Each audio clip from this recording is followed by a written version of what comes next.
First, when the inmates take over the asylum, well, you know what happens.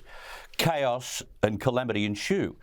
And that was certainly my first, second and third thought today when three sections of the new ruling class in this country put their signature plans on the table. First, we had the Prime Minister and his Minister for Government Services, Bill Shorten, and others stridently announcing a $30 million Royal Commission. Yes, another one, this time into the former government's Robodebt scheme. We don't know how this scheme got away from government. It was a shameful chapter in public administration in this country. It was an unlawful debt-raising scheme. So shameful it was that the previous government settled a huge class action repaying $1.73 billion in unlawful debts generated through its inaccurate income averaging system. All paid out. A further $112 million made up of interest is yet to be handed over. But why a full-blown 8-month Royal Commission into Robodebt? The whole sorry saga is one cheque away from being concluded. It is cuckoo stuff. That's case number one.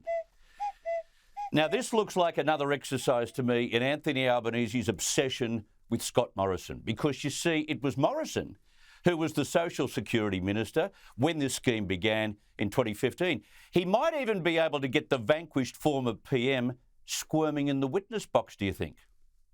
Prime Minister, do you expect that former ministers like Stuart Robert, Christian Porter and even then Treasurer Scott Morrison will be called to give evidence at the Royal Commission? Well, it will be up to the Royal Commissioner. We don't preempt or control a Royal Commission process. What we're doing today is fulfilling the commitment that we gave. Oh, he'll be called, and Albo knows it. That's part of the reason why there's a Royal Commission. Of course, the former PM has always refuted the allegation it was his brainchild. In fact, let me tell you how cuckoo this is. The Albanese government may very well get bitten on the backside itself from the process, because the first plan for a data matching audit goes back to when Bill Shorten himself was last in government. But Bill Shorten should be the first witness at the inquiry because he set Robodebt up. He set the scheme up. He put in place the parameters. He was the one that set up the data matching that was the day one of this operation.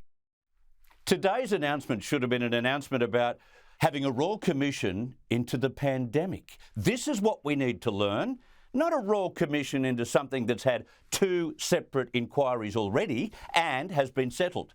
But what makes this expensive witch hunt so redundant is not just the fact that 400,000 claimants have been paid out, but it'll be near on impossible to prove any illegality from this.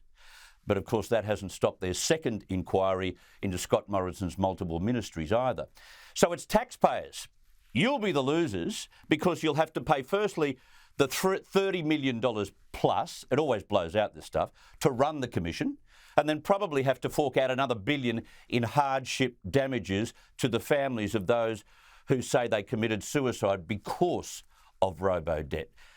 Does that likely conclusion really require a Royal Commission? I wouldn't have thought so. This is needless revenge, possibly based on the coalition calling two hit job Royal Commissions against Labor into pink bats and union corruption. Both were considered in Labor ranks to be unforgivable personal attacks on Kevin Rudd and Julia Gillard.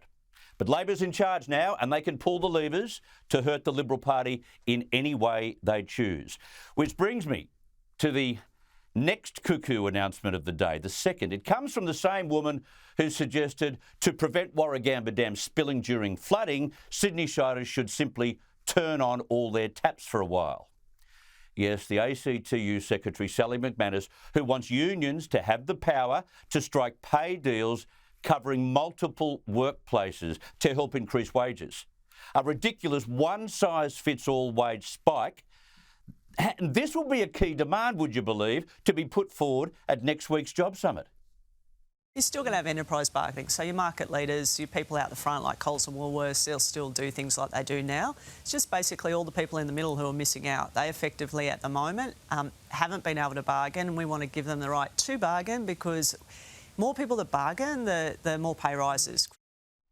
Yes, let's go back to the 70s. At a time, by the way, when supply chain disruptions, inflation and power prices are killing business profits. They can just find more money to up the wages of workers because the union says so. They might even make it law after the job summit.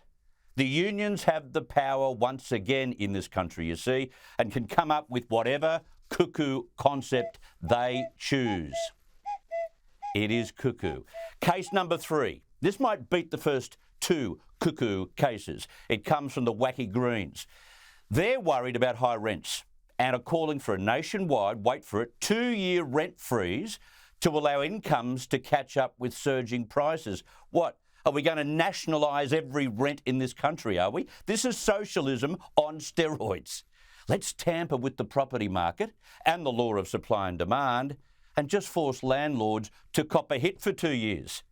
They can fund their investment mortgages, which are rising, I might add, at the same time, just as fast. They're all rich. Well, they're not all rich. They might actually be landlords because they cannot afford to buy a house.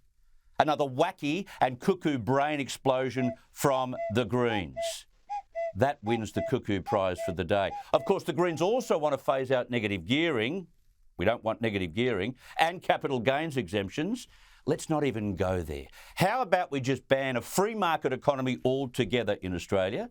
We can live like they do in Chile or Guatemala, the socialist basket cases of the world. It is one of those cuckoo days, folks. Let's hope there are still some adults left in the parliament to keep the joint from going completely mad.